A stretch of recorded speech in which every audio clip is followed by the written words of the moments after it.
Ini yang perlu dicatat oleh kita, saudara. Ada yang bilang, saya nggak pernah menyekutukan Allah, Kiai. Saya ibadah rajin, saya puasa rajin. Bagus. Tapi ujubnya juga rajin, riaknya juga rajin, sombongnya juga rajin. Dan itu bagian daripada perserikatan, bagian daripada penyekutuan Allah subhanahu wa ta'ala.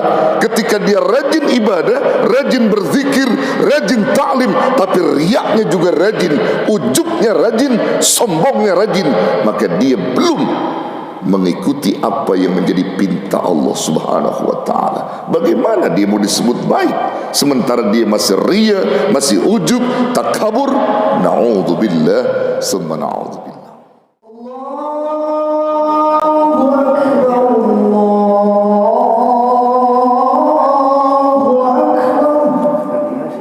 Asyhadu an la ilaha illallah.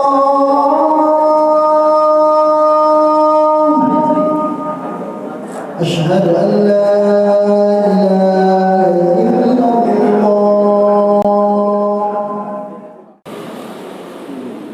Assalamualaikum warahmatullahi wabarakatuh.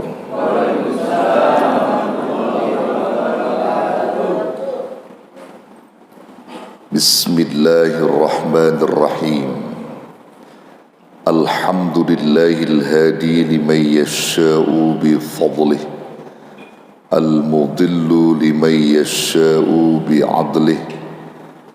Wassalatu wassalamu ala man la nabiyya min ba'dih, sayyidina wa syafi'ina wa maulana Muhammad wa ala alihi wa sahbihi. Wa ba'du, fayaqulu Allah subhanahu wa ta'ala fi muhkami tanzilih wa huwa a'lamu bi muradih. Qalu subhanaka la ilma lana illa ma 'allamtana innaka antal alimul hakim. Nawayna at-ta'alluma wat-ta'lim والتذكر والتذكير والنفع والانتفاع والإفادة والاستفادة والحث على التمسك بكتاب الله وسنة الرسول والدعاء إلى الهدى والدلالة على الخير ابتغاء وجه الله ومرضاته وقربه وثوابه. الفاتحة. أعوذ بالله من الشيطان الرجيم. بسم الله الرحمن الرحيم. الحمد لله رب العالمين الرحمن الرحيم مالك يوم الدين. إياك نعبد وإياك نستعين. اهدنا الصراط المستقيم صراط الذين أنعمت عليهم غير المغضوب عليهم ولا الضالين. آمين. رب اغفر لنا ولوالدينا. آمين. Bapak Ibu, saudara-saudara jamaah Majlis Zikir wa Ta'lim Masjid Jami Al-Mujahidin yang saya hormati dan muliakan, terkhusus segenap jajaran Dewan Kemakmuran Masjid Jami Al-Mujahidin yang saya hormati dan muliakan, serta para pencinta ilmu yang selalu istiqamah hadir di majlis ilmu di Masjid Mujahidin ini, yang insya Allah semuanya selalu dirahmati, dimuliakan, dicintai dan diridhai Allah Jalla Jalaluh. Ibu-ibu ada? Ibu-ibu ada nggak? Ada berapa orang? Banyak ya. Ya, kalau majlis ilmu itu nggak bapak nggak ibu sebenarnya ya. Jadi majlis ilmu itu sebenarnya nggak ada bahasa pembagian sekte gitu. Misalnya pengajian ibu-ibu, pengajian remaja, pengajian bapak-bapak, sebenarnya nggak ada itu. Adapun itu kesendirian itu karena keinginan masing-masing aja. Tapi kalau majlis ilmu mah nggak remaja, nggak bapak-bapak, nggak ibu-ibu, tumpah jadi satu sih. Itu namanya majlis ilmu. Adapun kalau dibagi-bagi ini ibu-ibu, ini remaja, ini bapak-bapak, nggak ada masalah juga. Cuman kalau majlis ilmu nggak ada pembagian-pembagian seperti itu, ya. Nah, jadi kalau kita duduk di majlis ilmu, siapapun yang hadir, mau remaja, mau bapak-bapak, mau ibu-ibu, orang kaya, orang miskin, ya, pejabat, rakyat, ya, kakek-kakek, nenek-nenek, ya semuanya hadir. Nah, itulah majlis ilmu. Nah, karena itu Bapak Ibu sekalian, kita bersyukur kepada Allah di pagi yang penuh berkah ini bisa hadir duduk di majlis Rasul untuk mencari, menggali serta mengamalkan ilmu-ilmu Allah, yang tentunya semua itu untuk bekal kita hidup di dunia dan juga kelak di akhirat, dengan harapan apa yang kita niatkan dan kita inginkan diijabah oleh Allah, dan Allah jadikan amaliyah kebaikan di saat kelak kita berjumpa dengannya. Amin ya rabbal alamin. Bapak Ibu yang dirahmati Allah, di pagi ini saya ingin angkat satu tema, judul, karena dimintanya tematik, ya. Saya angkat judul pagi ini adalah 4 sumber pokok kebajikan, ya. 4 sumber pokok kebajikan. Karena bertemunya juga kan ya tempo-tempo, ya. Ini lagi tempo ketemu, ini lagi tempo ini. Dulu ibu-ibu juga tempo ketemu, ya Bu, ya. Ini lagi tempo nih, tempo ketemu. Dan memang Minggu pagi, Sabtu pagi saya full sebenarnya, ya, karena beliau udah sering minta gitu ya. Jadi saya sempatkan yang jadwal saya di Ulu Jami, saya badalkan ke murid saya. Jadi saya pilih di sini karena saya belum silaturahim subuh di sini, bapak-bapak, ya. Insya Allah bisa silaturahim. Ya, insya Allah. Nah, jadi Bapak Ibu sekalian, judulnya apa tadi?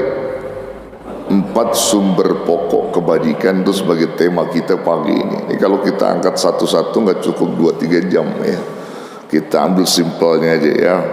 Kita ambil simpelnya. Nah, saudara, di dalam kitab Risalatul Muawanah wal Muzaharah wal Muwazarah lirraghibina fi suluki tariqil akhirah, yang dikaryakan oleh Al-Imam Al-Arif Billah Al-Habib Muhammad Abdullah bin Alwi bin Muhammad Al-Haddad Al-Hadrami Al-Syafi'i, ya. Itu dijelaskan di dalam beberapa bait di dalam kitab itu, ya. Di dalam kitab itu diuraikan bahwa beliau menuturkan tentang hadits qudsi, ya. Ada 4 pokok sumber kebajikan yang apabila manusia mampu memegang 4 pokok itu, maka selamatlah dia, bahkan dia bakal bahagia dunia akhirat. Ini hadits qudsi.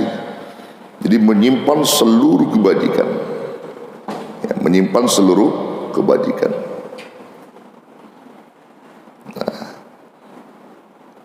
Saudara, apa 4 pokok kebajikan itu? Di dalam kitab itu dijelaskan wa auhallahu ila Adam alaihi salam 4 khisal. Allah telah mewahyukan kepada Adam alaihi salam 4 perkara kebajikan. Jadi ada 4 perkara sebagai pokok ini. Fihinna jima'ul khairi laka wali waladika. Di dalam 4 perkara itu berkumpul seluruh macam kebajikan. Jadi kumpul 4 macam kebajikan yang baik bagimu dan juga bagus bagi anak cucumu, yang kita bisa getok tularkan pada anak-anak kita. Jadi 4 pokok ini, saudara, ini kebaikan apa aja ada di sini. Kalau kita bisa memegangnya, maka itu merupakan satu kebahagiaan, bahkan keselamatan pada diri kita. Apa saja itu? Khislatin li, perkara yang pertama kata Allah untukku. Nah, untuk Allah. Untuk siapa? Untuk Allah. Wa khislatin laka, perkara yang kedua untukmu, hai anak cucu Adam. Wa khislatin bima baini wa bainaka, perkara yang ketiga antara aku dan kamu, kata Allah. Wa khislatin bima bainaka wa baina ibadi, perkara yang keempat antara kamu dan hamba-hambaku. 4 pokok ini. Kita tentunya ingin tahu dari 4 pokok kebajikan itu apa saja maksudnya itu. Bagaimana perinciannya, penjelasannya bagaimana. Nah, kita simpel saja ya. Kita simpel saja. Yang perkara pertama tadi, amallati hiyali, adapun perkara yang pertama untukku, kata Allah, itu maksudnya adalah patusaddiquni, ay pata'buduni wa la tusyriku bi syai'a, kamu membenarkan aku sebagai Tuhanmu, yang tidak ada Tuhan selain aku, kata Allah, dan kamu tidak menyekutukan aku dengan sesuatu apapun. Itu perintah Allah. Dan kamu hanya menyembah kepadaku, pata'buduni. Ini Allah minta kita, saudara, supaya kita itu jangan memusyrikan Allah, beribadah hanya kepada Allah dan benarkan Dia Allah Tuhan kita. Itu perintah Allah, menjadi hak, ya, hak kita sebagai kewajiban kita sebagai hamba, dan itu hak Allah. Dan ini harus kita penuhi, saudara. Saudara kalau meminta sama Allah pengennya dipenuhi, betul. Sekarang Allah minta, jangan sekutukan Allah, jangan duakan Allah, dan beribadah kepada Allah saja. Ini yang perlu dicatat oleh kita, saudara. Ada yang bilang, saya nggak pernah menyekutukan Allah, Kiai. Saya ibadah rajin, saya puasa rajin, bagus. Tapi ujubnya juga rajin, riaknya juga rajin, sombongnya juga rajin. Dan itu bagian daripada perserikatan, bagian daripada penyekutuan Allah subhanahu wa ta'ala. Ketika dia rajin ibadah, rajin berzikir, rajin ta'lim, tapi riaknya juga rajin, ujubnya rajin, sombongnya rajin, maka dia belum mengikuti apa yang menjadi perintah Allah subhanahu wa ta'ala. Bagaimana dia mau disebut baik sementara dia masih riya, masih ujub, takabur? Na'udzubillah summa na'udzubillah. Ada enggak orang begitu? Ada enggak? Banyak ya. Di sini ada.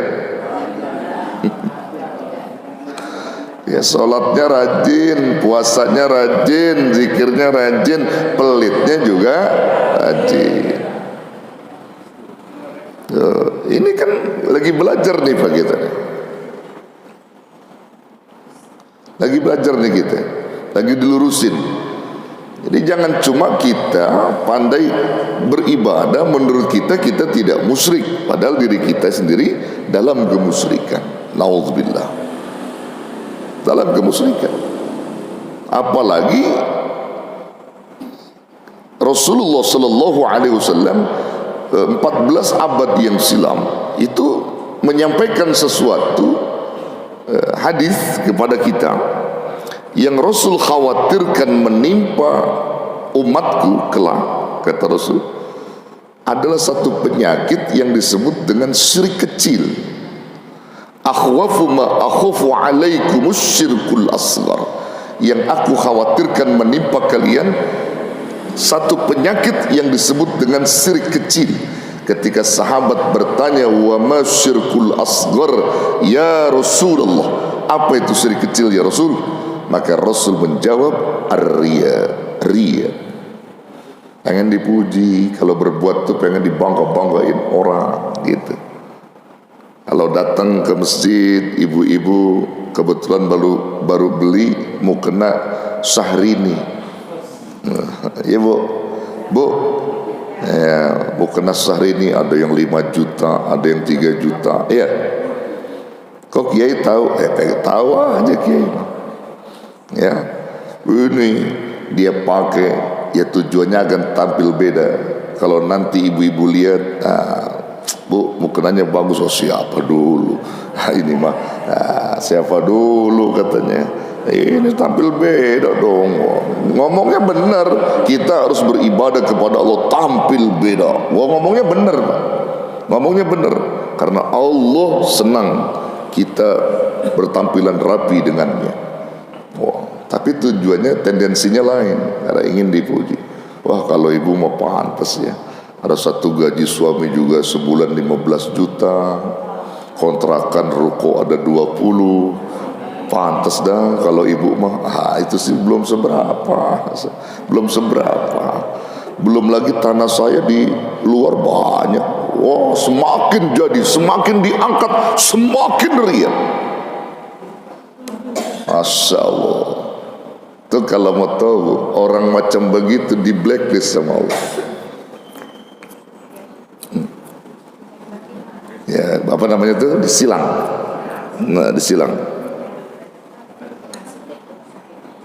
Ya, itu makanya kadang-kadang gitu, Bu. Kita tuh ngaku-ngaku sebagai hamba Allah, padahal kita bukan hamba sebenarnya, bukan hamba Allah.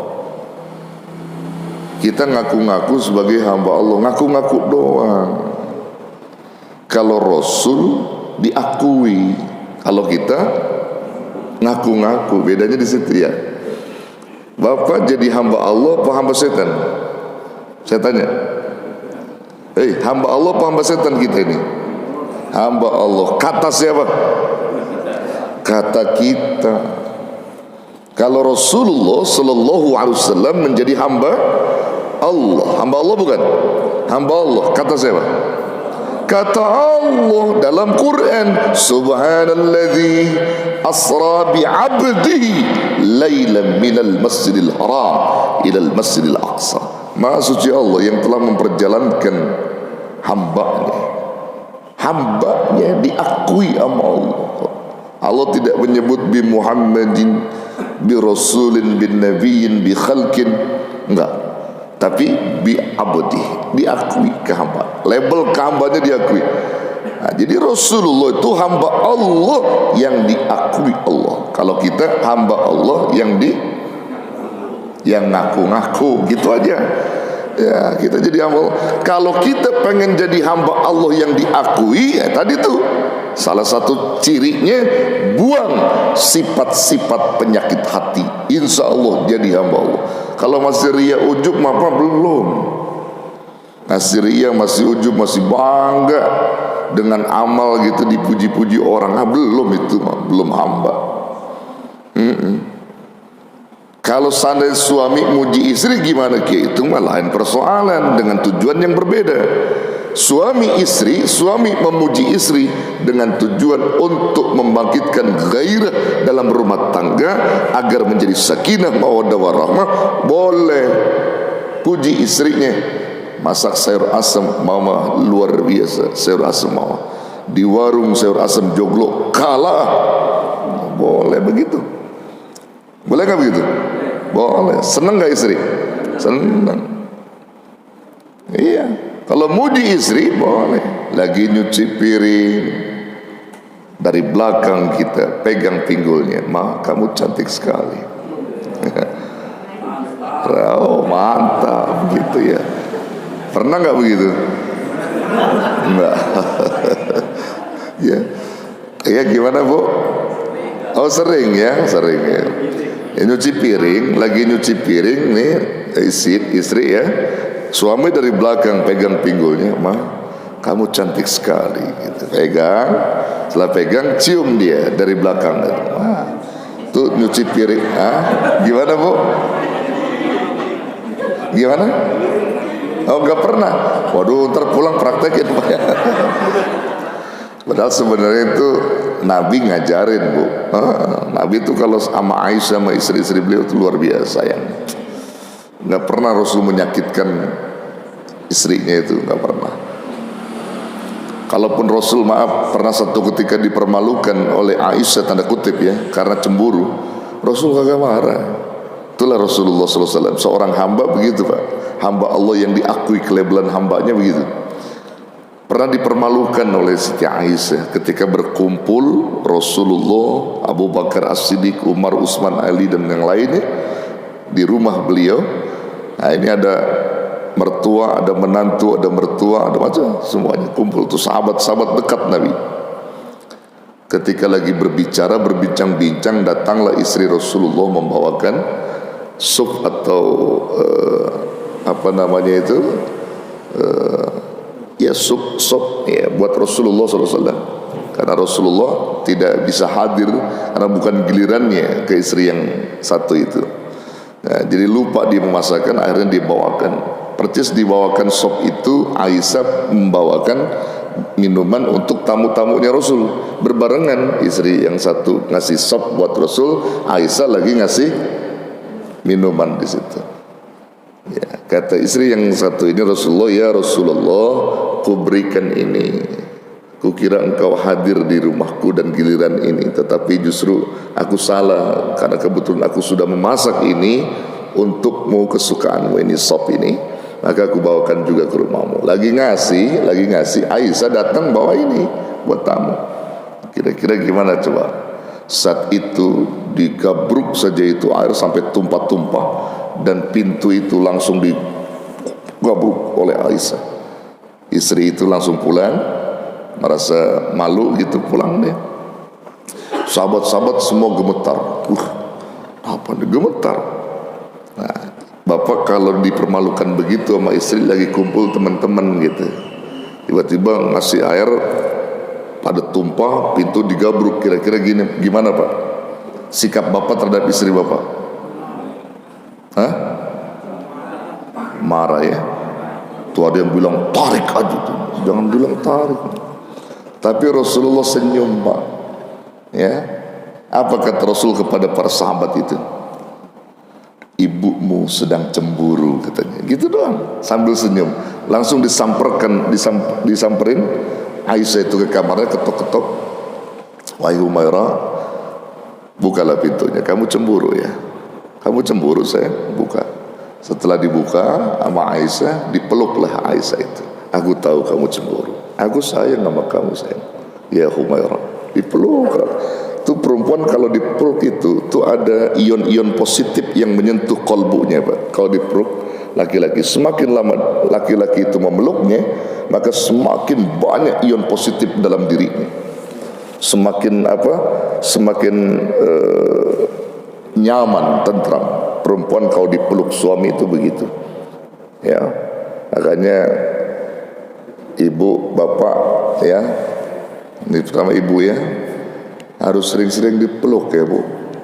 Bu, berapa kali sehari dipeluk? Hah? Lah ya Allah, kagak dipeluk, kesian banget kagak dipeluk.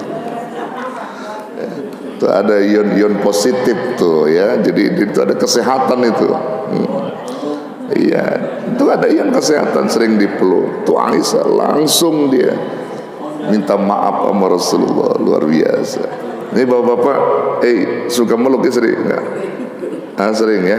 Kapan meluk nih? Dulu pengantin baru ya sering-sering meluk ya, jangan begitu.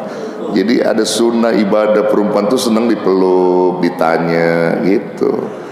Kemudian dihargai, perempuan tuh begitu senangnya. Dan laki-laki harus tahu ilmunya itu. Kalau istri sering-sering kali bercerita berulang-ulang gitu ya, itu memang sifat dia. Bapak jangan sampai marah. Istri misalnya bercerita, pagi dia bercerita ini, ntar siang bercerita lagi, sore bercerita lagi, sampai pagi besok ketemu bercerita lagi dengan cerita yang sama gitu sama suaminya. Dia pengen ngadu, misalnya dia lagi senangnya jilbab Syahrini misalnya gitu ya, lagi seneng nih, dia cerita ya, begitu udah dapat gitu ya, dia cerita lagi ya. enak ya Pak, jilbab ini luar biasa. Tersiang dia cerita lagi. Suami yang dengerin itu kan sebenarnya puyeng sebenarnya. Nah suami itu jangan marah, jangan juga ngomong tegas gitu. Itu mulu cerita, jangan. Waduh, jadi sakit dia. Anggap aja iya. Ya mudah-mudahan itu cocok buat mama dan juga enak, dan ibadahnya semakin istiqomah. Ajak aja gitu. Ntar malam ngomong lagi, ajak lagi tuh. Iya, mudah-mudahan istiqomah. Jangan juga bapak marah, gue bosen ngomong gitu mulu. Nah itu nggak boleh gitu ya. Ada nggak bapak-bapak yang ngomong gitu? Ada. Oh, ada. Ya, jadi memang itu kan fitrahnya wanita begitu, suka mengulang-ulang pembicaraan. Biasa gitu, biasa. Itu fitrah wanita. Jadi bapak harus tahu ilmunya itu. Nah jadi gitu Pak, kalau orang jadi hamba Allah, diakuin tuh sama Allah. Dia nggak bakal nyakitin istrinya, anak-anaknya kan. Itu Rasulullah. Dan juga termasuk kita dalam hal ini. Kalau kita kumpulin kebajikan yang pertama ini, beribadah kepada Allah, tidak menyekutukan Allah, membenarkan Allah sebagai Tuhan kita, subhanallah. Begitulah Al-Arif Billah Muhammad Abdullah bin Alwi Al-Haddad ini menyebutkan luar biasa. Ya, menyebutkan luar biasa dalam tuntunan kitab yang beliau karangnya, beliau susunnya itu. Muhammad Abdullah Ibnu Alawi Al-Haddad. Banyak sekali itu untayan kalimat-kalimat yang disampaikan yang melalui kitab itu. Nah itu musyrik ya, yang pertama. Jadi jangan memusyrikan Allah, tepinta Allah. Singkat aja Pak, singkat aja. Yang kedua, nah sekarang yang kedua. Yang kedua, wa khislatin laka. Perkara yang kedua adalah untukmu. Wa ammal lati hiya laka. Adapun perkara yang kedua untukmu itu adalah wa amaluka, amalmu. Wa ana azzika bihi, dan aku yang bakal balas amalmu itu. Nah, ini catatan Pak. Jadi untuk kita ini amal kata Allah. Untuk Allah tadi itu tidak memusyrikan, untuk kita amal. Jadi kalau kita ingin bagus di hadapan Allah, banyak beramal soleh dengan niat-niat yang tulus karena Allah. Terutama yang menjadi prioritas dalam hadis ini adalah Anda benarkan dulu amalan-amalan hatimu, kemudian barengi dengan amalan zahirmu. Allah bakal melihat amalan hati seorang hamba ketimbang amalan zahirnya hamba. Jadi yang lebih dulu dilihat apa? Amalan batinnya.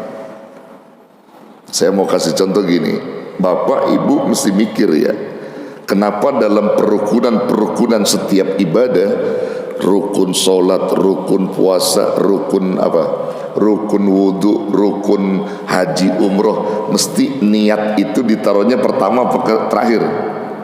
Pertama. Ada apa sebenarnya? Niat itu perkara hati Pak, maka ditaruh di pertama supaya kita diingatkan Allah lebih memilih pada amalan hati dulu. Kalau amalan hatinya bagus, amalan zahirnya bakal dibagusin sama Allah. Kalau niatnya udah bener, tuh zahirnya bakal bener Pak. Tapi kalau niatnya udah kagak bener, zahirnya pasti kagak bener.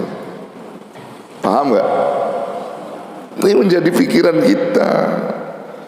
Makanya Al-Imam Al-Syekh Ma'aqil bin Ubaidillah Al-Jazari rahimahullahu ta'ala, beliau pernah mengungkapkan satu ungkapan di mana nasihat para ulama-ulama salafus saleh.